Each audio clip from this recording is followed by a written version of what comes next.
Bonjour mes frères et sœurs. Alors je fais ce petit message, pas que pour mes frères et sœurs, pour tous. Bien évidemment, voilà, c'est un souvenir quelque chose qui s'est passé il y a à peu près peut-être une vingtaine d'années, dans ces eaux-là, quoi. Peut-être pas, peut-être 17 ans, 16 ans, peu importe. Là, j'ai rencontré un jour, j'allais à une station-service où j'allais habituellement le soir pour évangéliser, pour annoncer la bonne nouvelle du royaume à tous ceux que je rencontrais. Et c'était une station-service qui est à Vorep, c'est en dehors de Grenoble. Et là, un soir, j'arrive et le serveur s'appelle Christian. C'est un gars, c'était super sympa. Bon, entre-temps, il y a quelques années, il est mort, malheureusement. Mais il était super, super sympa. Il m'a dit, oh là là, il y a un bouddhiste qui est là, franchement, il est trop bien, ce bouddhiste. Et là, je lui dis, bon, y a pas de problème, si tu veux. Voilà. Bon, je l'ai laissé sur ce, je l'ai laissé lui et son bouddhiste. Je lui dis, bon, ils se débrouillent, chacun son problème. Et donc, moi je vais dans mon coin, je m'assois, je m'occupe pas du bouddhiste, je suis pas là pour faire une carte de religion avec lui. Absolument pas, pas appelé à ça, n'apporter la vérité. Et je laisse faire, je m'assois, donc j'étais avec des potes. Et à un moment donné, je vois ce bouddhiste, il rentre, il sort, il rentre, il sort, il va aux toilettes, il rentre, il sort, mais en permanence, tout le temps. Il arrêtait pas, le gars. Et je me dis, mais qu'est-ce qu'il a, ce gars? Il est trop bizarre, c'est vraiment très, très arbi, cette affaire. Et au bout d'un moment, je suis interpellé, j'entends Christian, le serveur, crier, ah, au secours! Le bouddhiste est en train d'acheter du shit. Oh, le gars, il se sentait frustré. Il disait, oh là là, moi je commençais à croire en lui. Le gars, il était super zen. Oh, tu vois, vraiment, il faisait le poirier aussi. Et donc, oui, ça fait l'intelligence descend dans le cerveau, je sais pas, ou la révélation de Dieu. Quand tu te mets à l'envers, bon, je suis pas au courant, mais bon, apparemment, ce sont des pratiques. Bon, pour chercher l'être intérieur. Et donc, moi je dis rien et tout, je laisse continuer, ça m'intéresse absolument pas. Le bouddhiste, il fait ce qu'il veut. Puis à un moment épais, passe du temps. Et là, qu'est-ce qui se passe? Le bouddhiste, il vient vers moi. Et il me dit, Patrick, j'ai un problème. Je n'arrive pas à trouver la paix, je peux te parler? Alors donc, on est parti dans un coin, donc on a discuté en aparté. Et il me dit, tu vois, là, je viens d'appeler la déesse verte, la bleue, la jaune. Il me dit. Et puis, il y a rien qui se passe. Je suis vraiment pas dans la paix, je me sens très, très, très, très, très mal. C'est pour ça que je suis allé acheter de la marijuana. Et il me dit comment je peux faire pour être dans la paix. Là, je lui dis, mais n'est-il pas écrit dans la parole de Dieu, dans l'évangile, venez à moi, vous tous qui êtes fatigués, chargés, je vous donnerai du repos pour votre âme. Venez, prenez mon joug, car je suis doux et léger, car moi je suis humble de cœur. Et je lui dis, maintenant, ce qu'il faudrait que tu fasses, c'est que tu donnes ton cœur à Jésus, que tu l'interpelles et tu lui dis, Seigneur Jésus, je suis perdu. Viens à ma rencontre. Manifeste-toi dans ma vie.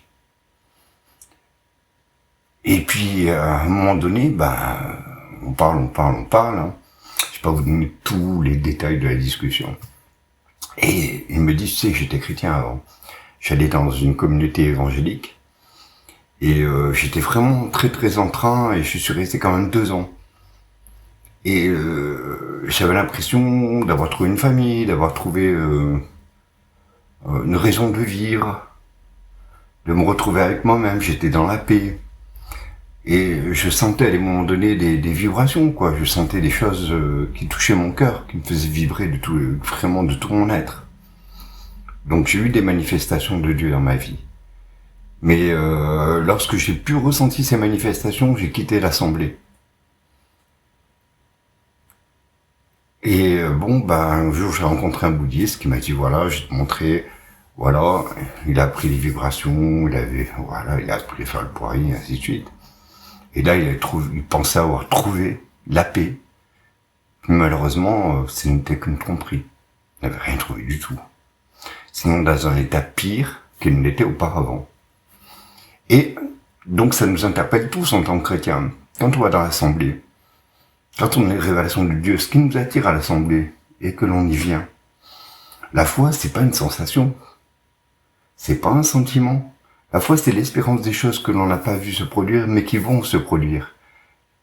C'est ce qui est écrit dans Hébreu. Voilà ce qu'est la foi. La foi, c'est l'espérance. Ce n'est pas une sensation. C'est pas dire, voilà, si j'ai pas senti une vibration aujourd'hui, si j'ai pas senti la manifestation de Dieu, pour autant, j'abandonne Dieu, puisque je n'ai pas de manifestation. Or, à un moment donné, on est enfant. Puis on commence à grandir. Et Dieu nous demande, on n'est pas des robots, nous demande aussi de prendre notre part de responsabilité dans la vie. Et c'est à ce moment-là qu'il faut faire très très attention. Oui, on n'est plus des enfants. Notre espérance, c'est marcher par la foi, sans pleine assurance, dans la lecture de la parole de Dieu. Et chaque jour, Dieu nous donnera ce dont on a besoin. Alors là, prenons bien garde à ce genre de comportement qui mène à la ruine. Et plus d'un est parti dans la ruine à cause de ça. Et donc, mes bien-aimés, pour ceux qui ne connaissent pas Jésus-Christ, moi je vais vous inviter tout simplement à donner votre cœur à Jésus. Alors c'est simple, il suffit de répéter après moi. Seigneur Jésus, je reconnais que je suis un pécheur. Je reconnais que je ne mérite pas le royaume de Dieu, ni sa justice. Je reconnais que je n'ai rien fait de bon dans ma vie.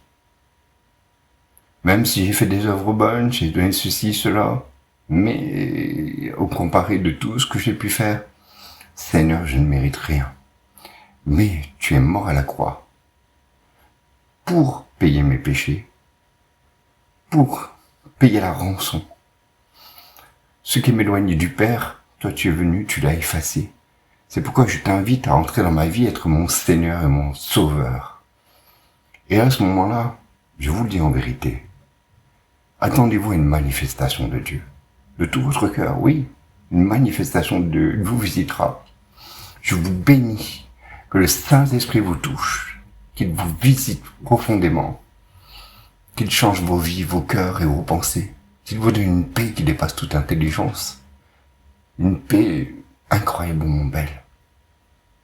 Mes bien-aimés, faites cet acte de foi et vous verrez que votre vie va être transformée et complètement changée. Changée de l'intérieur.